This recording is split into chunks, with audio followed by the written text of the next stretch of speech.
put things in context, right? So this project started it has about a 10-year history. Started with a small... Sounds very painful now.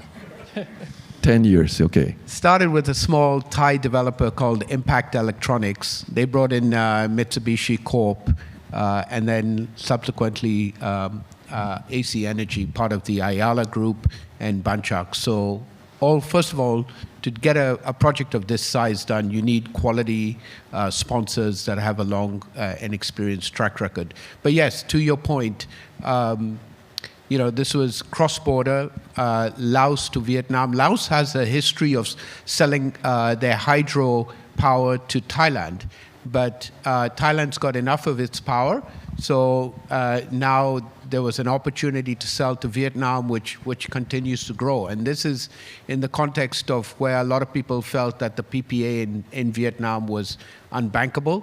ADB was brought in to structure and lead this project. I think a couple of things that were very interesting is, first of all, we went out to about 30 commercial and bilateral institutions. We got all kinds of proposals, but the end result was you don't need, the final group did not need any political risk cover, considering this project is in Laos. That in itself is quite a big achievement.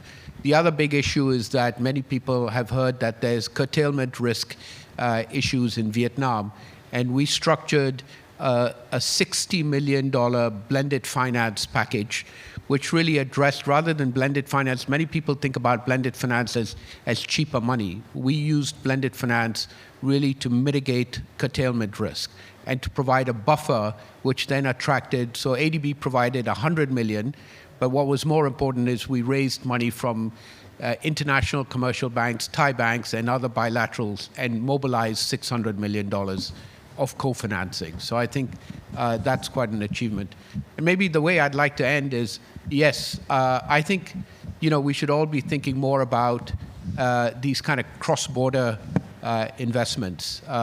One of the things that I'm excited to be here in Singapore and working on is with the Energy Market Authority here in Singapore.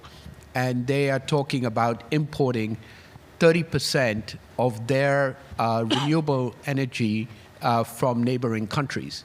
And it's interesting, compared to the US or Europe, whose grids are integrated, we've been talking about an ASEAN power grid for 30 years.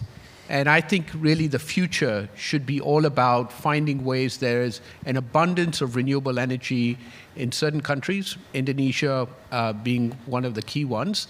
And there are countries like Singapore here that don't have the land, but are building data centers that need renewable energy. There's clearly a win-win situation there.